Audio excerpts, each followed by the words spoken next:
So, today you guys are going to get to witness my ADHD efficiency at its finest. Kind of want to go through some frequently asked stuff when it comes to cans. I'm up here doing a couple sight-ins today. Swap my 11.5 Virtus to a 16-inch Virtus because it's already fucking heavy, so I as well get a little bit more velocity out of it, right? But shooting the Virtus today, shooting my APC9 Pro. That was a good old Amnesty SBR. That it took me like a year to actually put a stock on, but it's an SBR. And then probably one of the heaviest guns I own right now. But Virtus, like I said, swapped it over to a 16 instead of the 11.5. If I'm gonna grab a short barrel gun, it's either gonna be my Bren or my CAC. So just realistically, for how heavy the MCX Virtus is, so I'm not saying it's a bad gun, just not anything revolutionary. My Bren fires folded. My Bren is significantly lighter. This thing's currently 13.5 pounds with, also have an Atlas bipod on it, which I'm about to throw on. Atlas bipod, Cloud Defensive OWL, which is not even made anymore, Surefire RC2, Arkin SH4, and the Midwest stock. All of that is heavy. It's already kind of a heavy gun to start with, but weighed it in the other day, no mag in it, and it was 13, actually more than 13.5 pounds. It was 13 pounds, 12 ounces. So shit's heavy, but not super upset about it. I am swapping it over to 1 to 10 after I shoot it in for, we're gonna do some accuracy testing on it. I just want to see how it does with the new barrel because I haven't shot this one yet. Swapped a buddy, he wanted to SBR his, and I don't shoot mine as an 11.5. So today's video is sponsored by, no, not sponsored by Polar. I just like me some cranberry lime seltzer.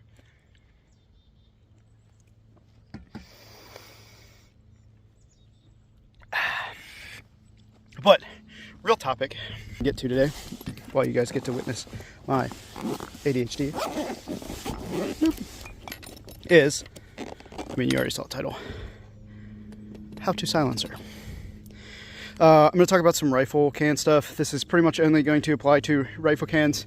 A lot of it does apply to PCC and 9mm pistol cans, whatnot. Touch on rimfire cans real quick, and we're going to talk about pros and cons to a lot of different stuff. Like, as you see here, I have so many different kinds of cans.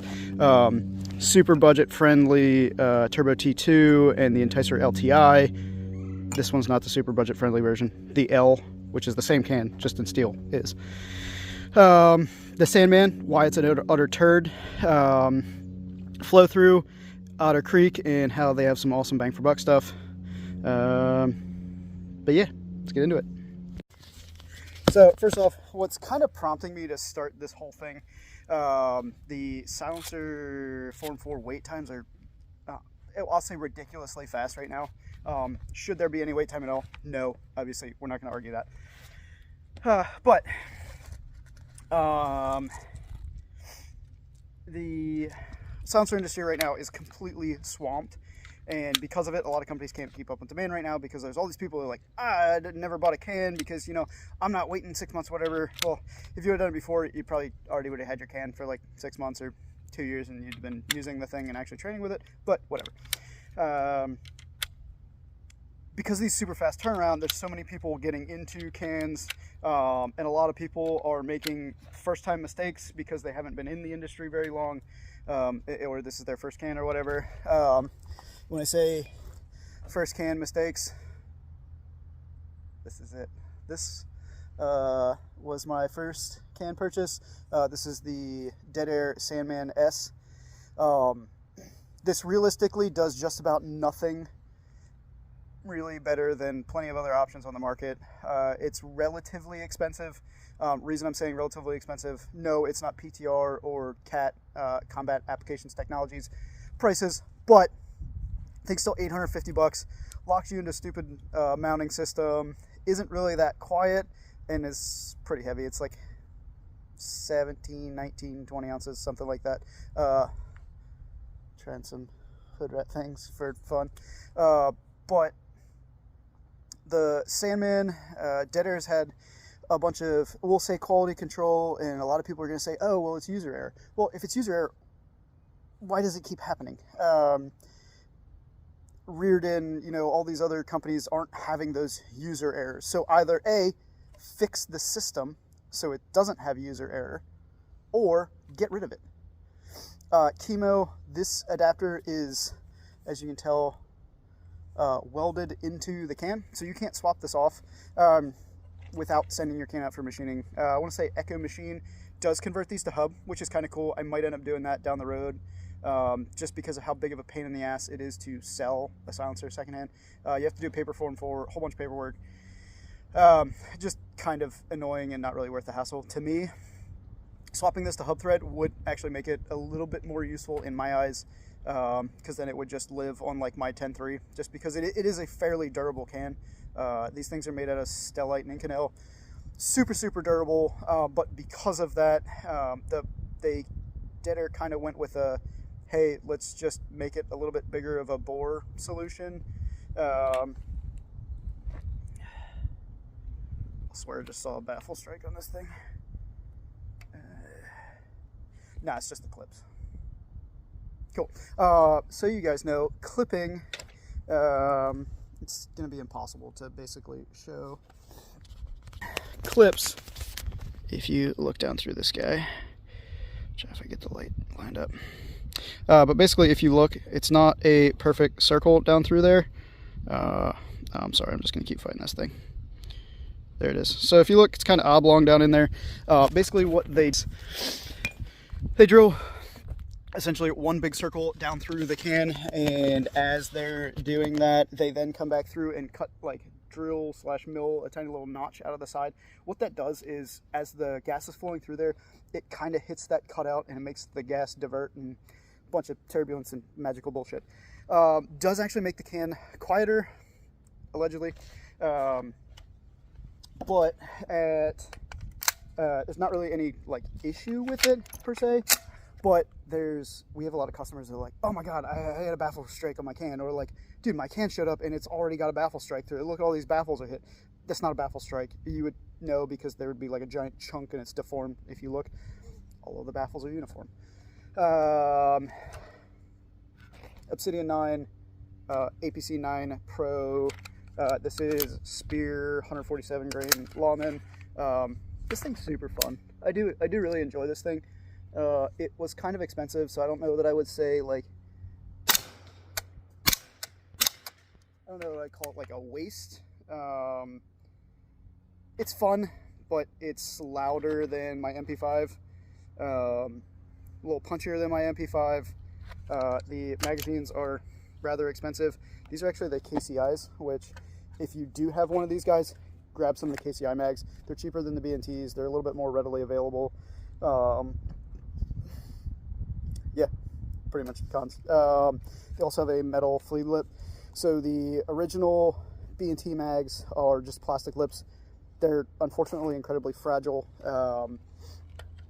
But being fragile, being kind of expensive, still superior to Glock mags. Gonna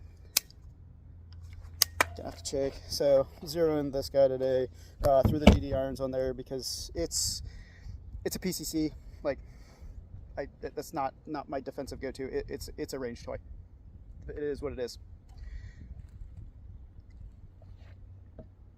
Back to cans. Cool thing with the industry right now is like doing some wild shit. On one end of the spectrum, you have some incredibly advanced designs nowadays. For example, PTR came out with their purpose-induced porosity. It's basically kind of like a titanium 3D printed foam, kind kind of weird, but it creates a bunch of little pockets and whatnot. Creates a bunch of flow restriction or like fluid flow losses, blah, blah, blah. But pretty cool. That's just $1,500. That's expensive. For $1,500, you could buy this, this, and this, or this and this. Polonium 30, polonium full size. The polonium 30 is literally a regular 556 polonium that they made a bigger hole. YHM Turbo T2 is actually still like one of my favorite cans.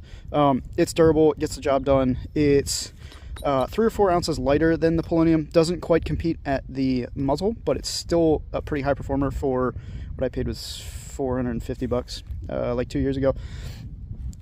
Discontinued now. I don't even think you can get T2s anymore. You might be able to find one somewhere that's just hung out. The T3 is a new version of it. From what I understand and from what I've seen through them, I haven't like chopped one in half or anything, but looking through it, it literally looks like they just drilled 2 little holes in the baffle to make it lower back pressure. I would just stick with the T2. But anyway, HXQD 762. This thing did, unfortunately, at one point become a maraca. I don't know what actually happened with it, but there was something loose inside the can. I don't know. It was almost like the core itself was loose somehow. I don't necessarily understand fully how everything's attached in there, so I don't know how it came loose, but it did. Huxworks, formerly OSS. This is an OSS can. Huxworks took care of all that. They chopped it, and this was also like rattle can. If you look at my some of my MR762 stuff when I post it, you might see this guy rattle canned. I just got to spray it again, but they took it back, record it. They also upgraded me to the new end cap, which is cool.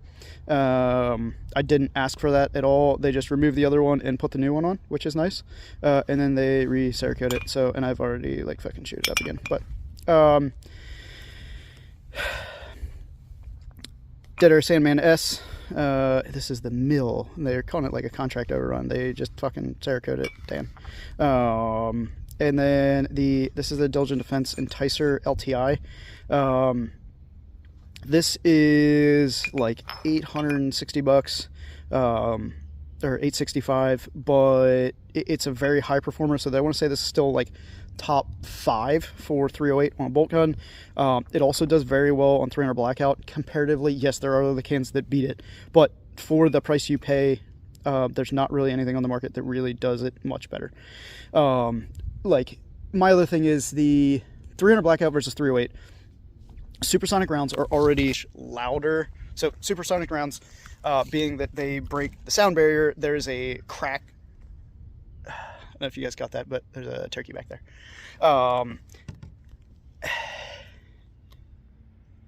Wait for it.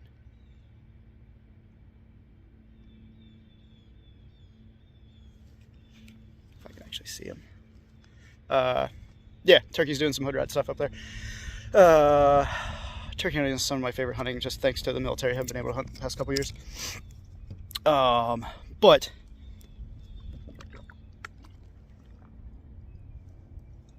there it is. Turn it up. The 300 blackout, and I don't shoot supersonic 300 blackout because it's kind of just a giant waste, in my opinion. Some people will dispute that. Some people like it for hunting pigs and whatnot. Sure, if it fits your purpose, go for it. Airplane. But 300 blackout, being that it's already so much quieter than supersonic rounds, I don't see the complete necessity to strive for the best 100% performance on it because of how awesome it does on 308 and 6.5 Creedmoor. It gets the job done that I am looking for. There are better performing 300 blackout cans. I want to say the Hyperion absolutely beats it. The ODB, the new Johnny Law, so the JL, ODB and JL are both from Cat. They're like $1,200 cans. They're phenomenal performing, but they're incredibly expensive. They're also titanium. They do make a I don't know about the Johnny Law yet. I have to check on that one. But the ODB does come in an Inconel. So if you want to run it on a short barrel gun, it does well on 5.56, does well on 300 blackout, which is pretty awesome. But I'm okay with the performance out of that. If you get the steel version of the Enticer, so just the Enticer L, which is the long, they have Enticer L, Enticer S, STI, and LTI. The STI, LTI are just the titanium versions. Thank you. Education. Cool thing with these, you have dead air end cap compatibility, which is cool, and it's hub compatible.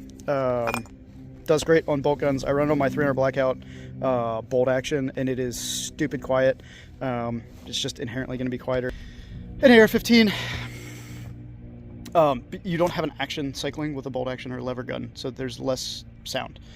Dropping the bolt on an AR-15 is like 120 decibels allegedly somewhere. But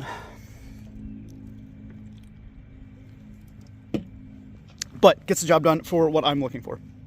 The other to that, so the L regular steel one, $600 or $615.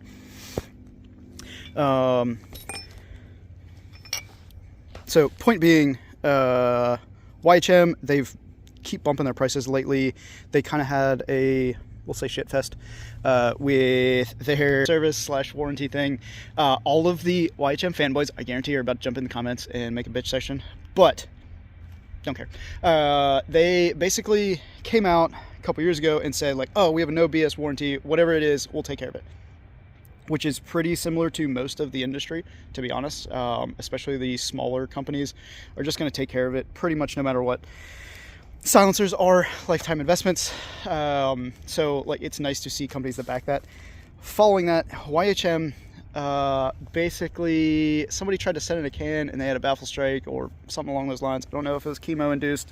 There's a lot that are chemo induced. Again, user error.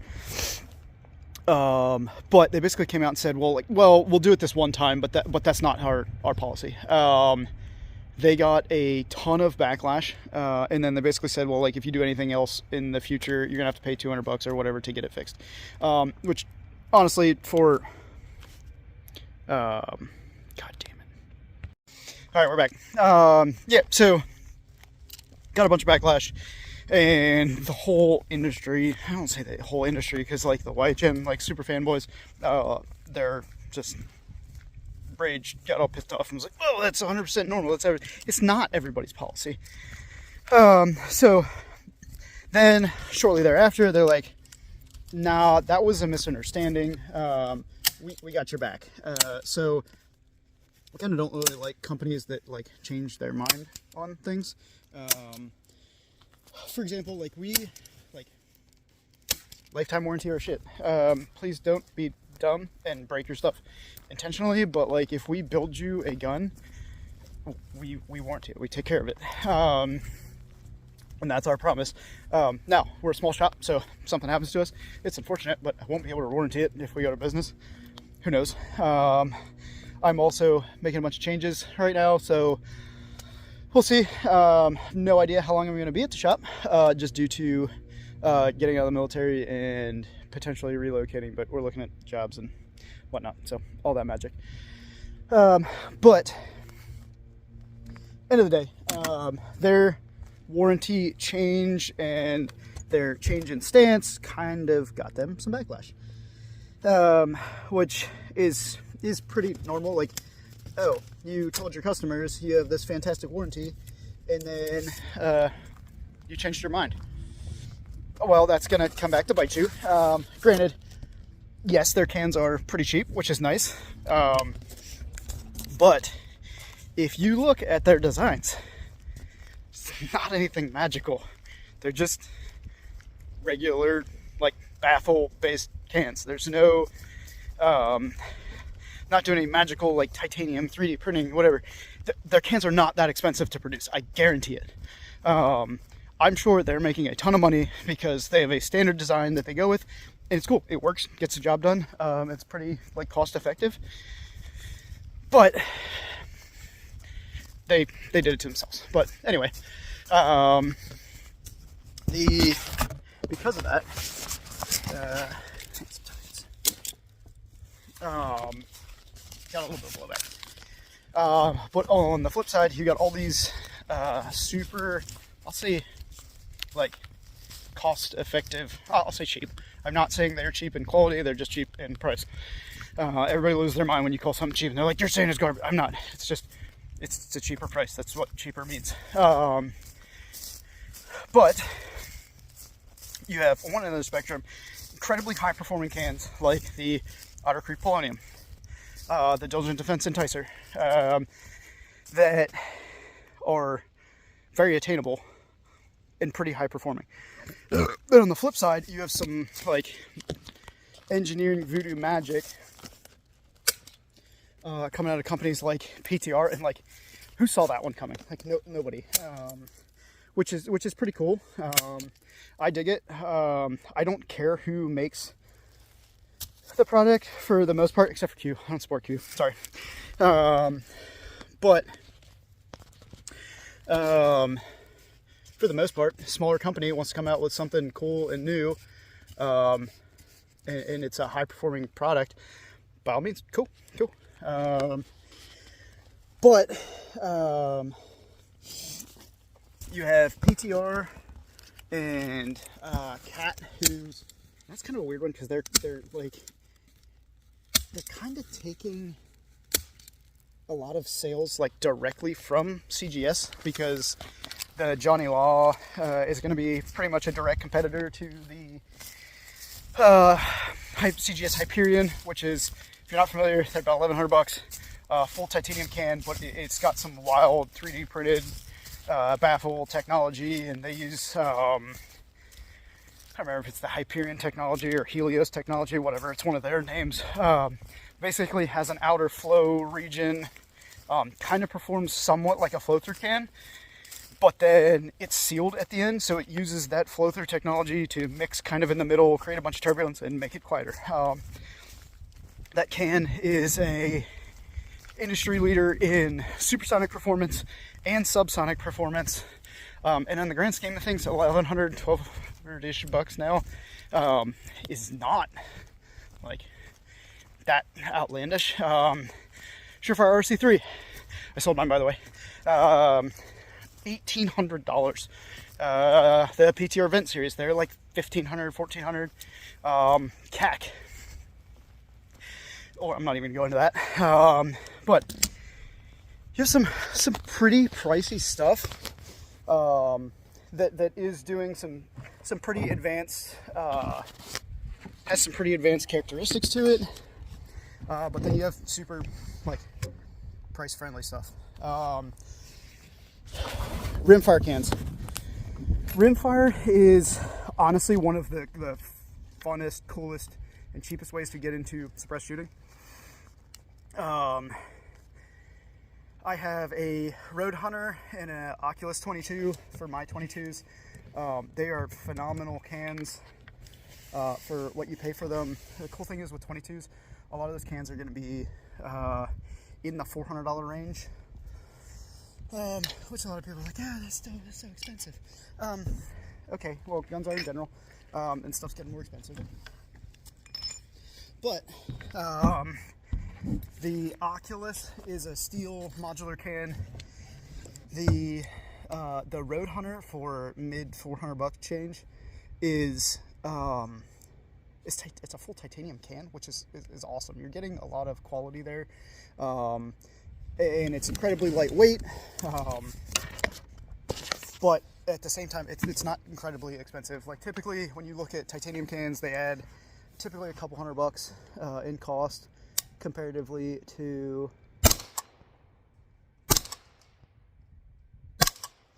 their steel counterparts, which titanium's a little bit more expensive to produce, but it does make your can a whole lot lighter. It does reduce the heat rating for it. So durability, a lot of people are like, oh, titanium's not as durable. It is still very durable when you keep it within its operating envelope. So if you like keep it below the magic 800 degree mark or whatever your manufacturer says,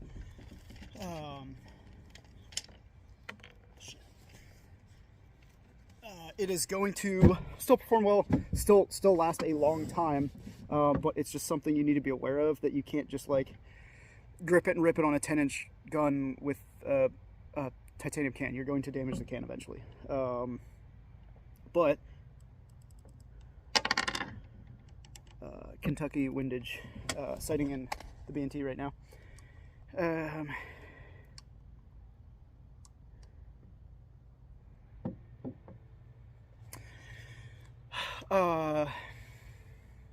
But yeah, whereas stainless steel cans and Inconel cans are going to be a whole lot more heat resistant.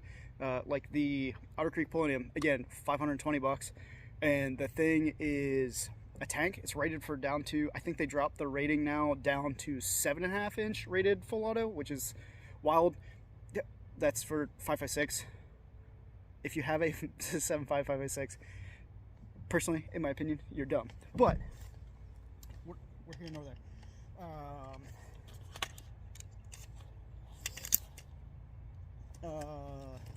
But like I said, you have pros and cons with everybody, and then when you kind of get down the rabbit hole, you can very quickly get into like, well, there's 12 different cans that I like. They all perform differently. They all have different attributes. But how do I know what to go with? So titanium is going to have a lower heat rating. So if you're going to run it on short barrel guns that are not subsonic guns, so like a 300 blackout with a titanium can is going to be a whole lot more friendly towards the round, because it's subsonic. There's way less blast to it, and you're not really worried about it eating or chewing up the can so much.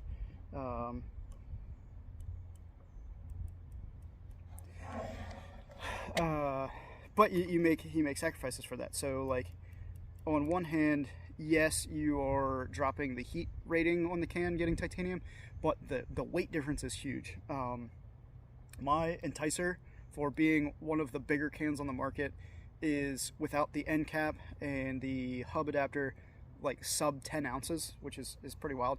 For example, my Sandman is around 20 ounces. The around 20 ounces, it's not exactly.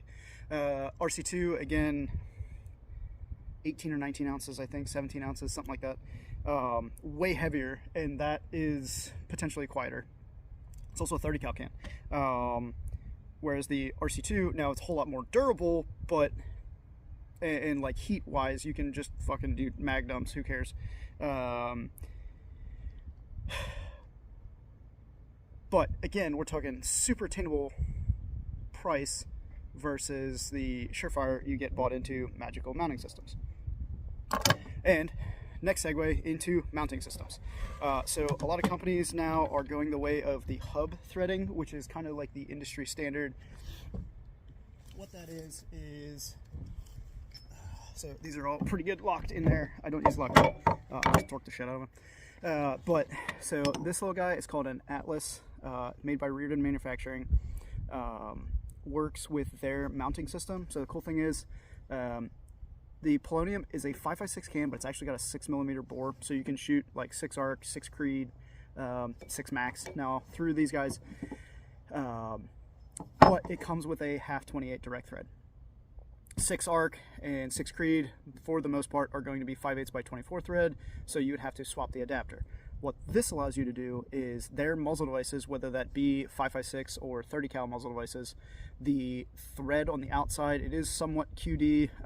It's way faster than doing regular direct thread. It also has a little bit better of a lockup. This is, for example, this is about 7 turns, like 7 full rotations to put it on the end of the gun.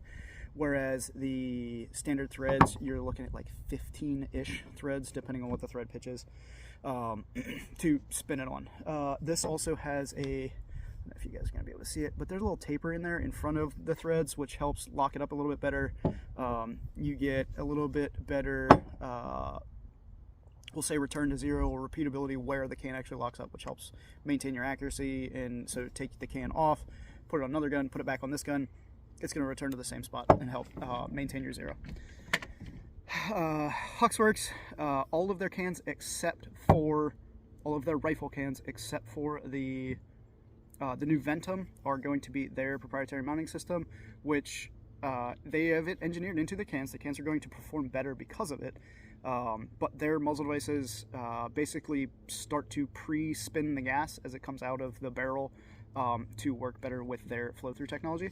But the Ventom now, another one, is flow-through and is still hub. Dead air.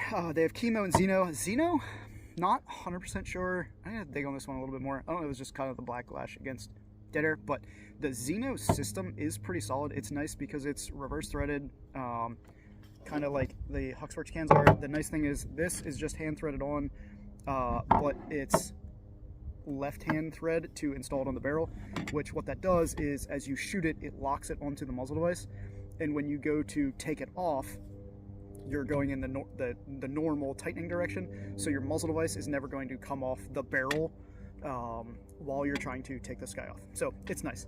The vanes or the ports or whatever you want to call them at the end, these also put a like counter gas due to the gas coming out, helps put a little bit more torque on the can, so it actually helps keep it locked on your barrel. I have seen one guy, somewhat friend of mine, customer of the shop, whatnot, it sounds like his muzzle device wasn't locked on properly or torqued on properly, something along those lines.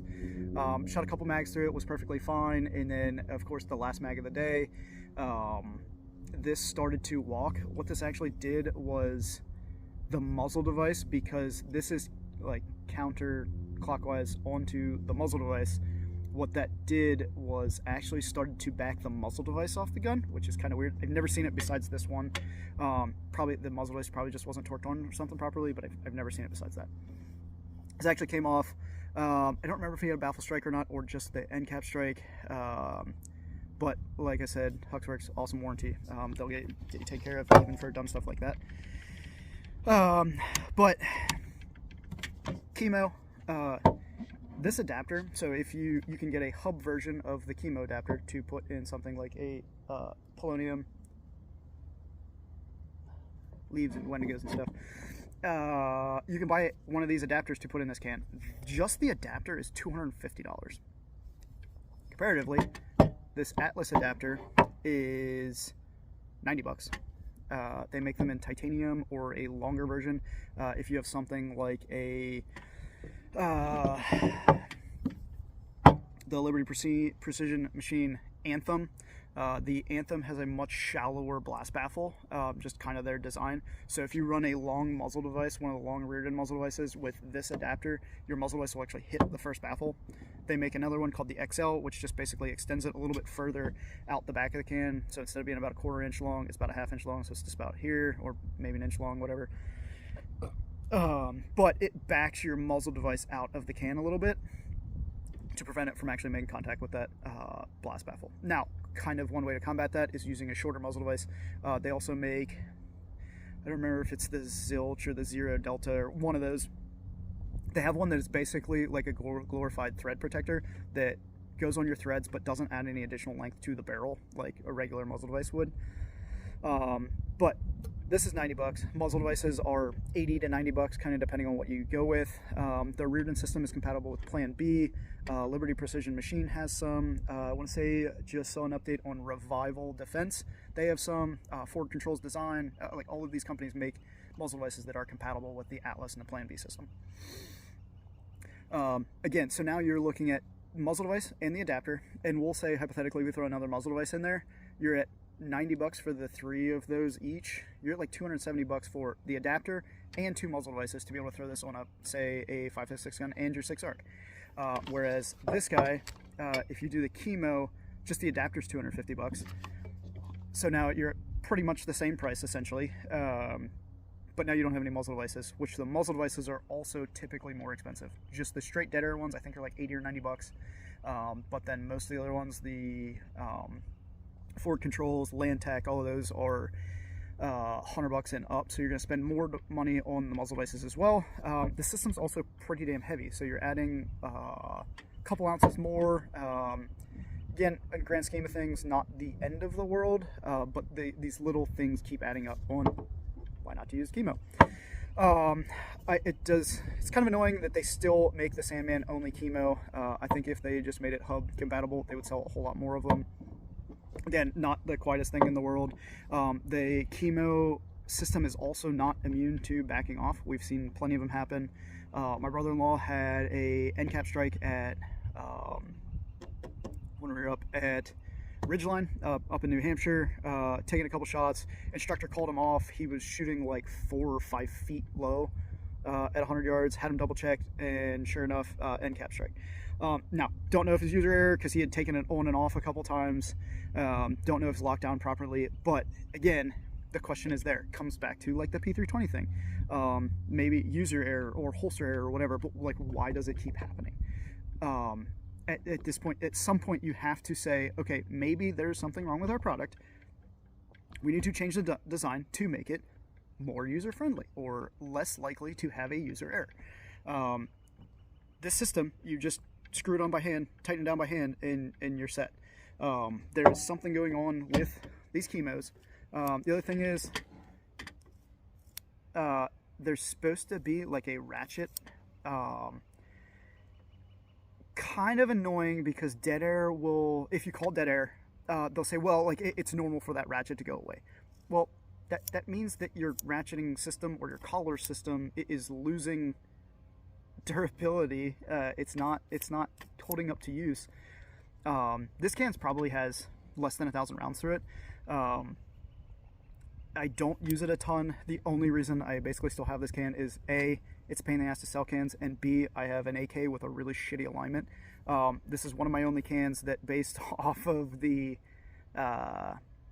bore size on it, I can run it on my AK even with a bad alignment. So, whatever. But yeah, throw in the comments if you guys have any questions. There's so many little facets that come to cans. That we can make this video 3 hours long and not touch 25% of the industry. One last thing I do want to get into is flow through versus traditional design. So two of these cans are both awesome in their own respects. My MR762 it's a piston gun, doesn't really have any good options. I got a bug. As far as adjustable gas blocks go, there are 2 on the market. I'm not saying there aren't any on the market. There are 2 on the market. One, from what I understand, is a carbon lock machine, so it just eventually carbon locks up. The other one is made by a German company, and it's only imported by one company, which I've seen super hit or miss reviews. I'm not playing that game. This guy, because of the flow-through technology, doesn't add too much gas back into the system. So when you add a can on the end, you basically add what's called back pressure, which for semi-automatic guns, that pressure ends up affecting how hard the gun is cycling. AR-15s, you can get rid of it or adjust for it with adjustable gas blocks, or adjusting your buffer system. I'm typically the buffer system kind of guy, but the MR762 has a proprietary buffer system, a proprietary gas piston system. So I'm kind of limited to a flow-through design, which this does very well. The gun's gas perfectly fine. I don't have to play with it. I don't get gassed out. Another one, consequently, which is sensitive. Oh, look, the MCX. Super common misconception with... Ooh, there it goes.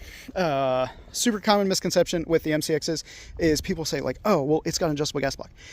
Yes, the gas block on these guys is adjustable, but you have 2 settings. You have basically plus and minus. There are only 2. If you're trying to say that it has a suppress setting, it does not. Look in your manual. It is regular and adverse. So the plus side is specific. If the gun's gummed up or dirty or whatnot, or like underpowered ammunition, you can set it to that plus setting, gives the gun a little bit more gas, allows it to cycle.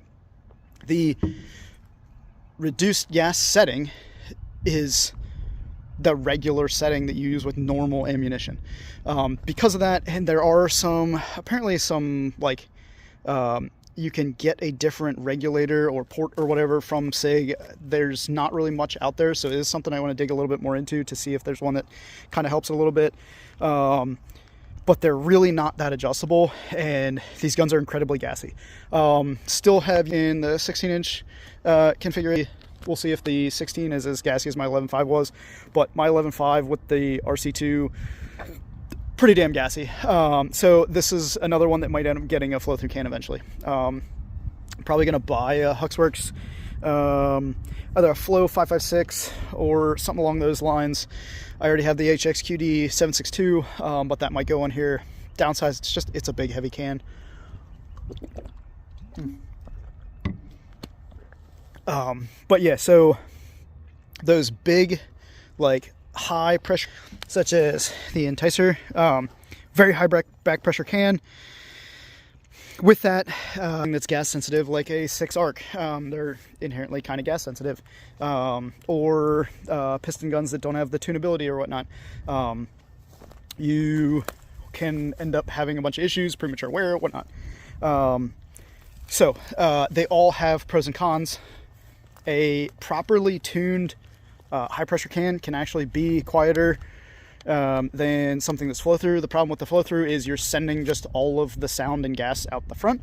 For the most part, it does pretty well, and it's sending that the gas and the sound downrange. But if you shoot somewhere like I do, there's trees. All of those trees the sound bounces off of. If you shoot mostly indoors, that flow through design, if you look at the Pew Science numbers, yes, is quieter ear than some of the other ones because it's reducing the back pressure. The problem you're not seeing from that data is that sound, if you're shooting indoors, bounces off the back of the range and comes back because it's louder at the muzzle, and it's that much louder at the muzzle. Now, if you shoot outdoors, like solely outdoors, or you have a farm or whatever that you shoot on, not going to have that issue because the sound is able to dissipate and kind of flow off on its own, and not hit things and bounce off. It comes back again to our sour upper. So the sour is built for a high pressure can. So we dropped the gas port size and made the dwell time a little bit shorter. So that with something like a polonium is going to run a whole lot better and not gas you out even when you do mag dumps or full auto or whatnot. But you pay the price for it. On the back end, it won't run without a can. Now, I'm gonna throw this out there. Once you get a can, you're probably not gonna shoot without it, but another thing that's out there. So like I said, throw them in the comments if you have questions or comments, or you just want to like talk shit because I don't know what I'm talking about for cans. Let's talk. So and I'd love to back if someone's confused on like why I don't think the Sandman is a good can, or why I think the Polonium is great, or why I actually think the Polonium 30 is kind of shitty for a 30 cal can. No, I love the can, but let's be honest, it is very hindered because it doesn't have a ton of volume. So if you compare that to like an Enticer or Hyperion, whatever, like, oh, it's fucking trash, it like does terrible for 300 blackout. It, relatively speaking, it's basically a 30 cal K can because how big most 30 cal cans are. But does great on 5.56, and if you're looking for that one can of like, hey, I have a 10-inch 5.56 and a 10-inch 300 blackout, and that's all I got, and I don't want to spend a ton of money on it, the Polonium 30 is going to be louder on the 300 blackout. You're probably going to be wearing an Ear Pro anyway for the most part, but it's going to survive the abuse of the 5.56 very well. So like I said, if you guys have questions, comments, whatever, hit us up at the shop, swampyankyarms.com. Tom is very, very vocal on Reddit. We do our Ask a Manufacturer stuff every Tuesday.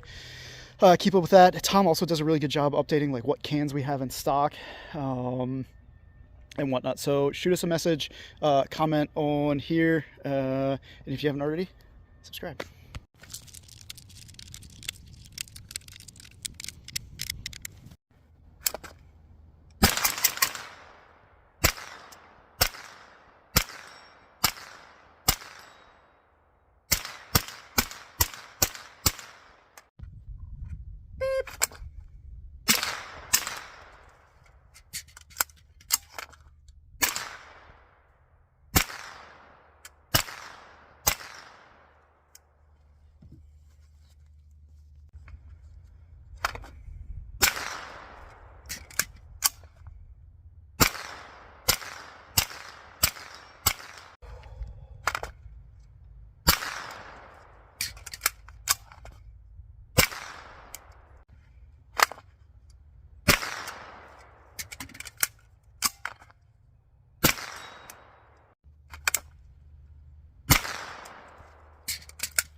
last one for the BNT.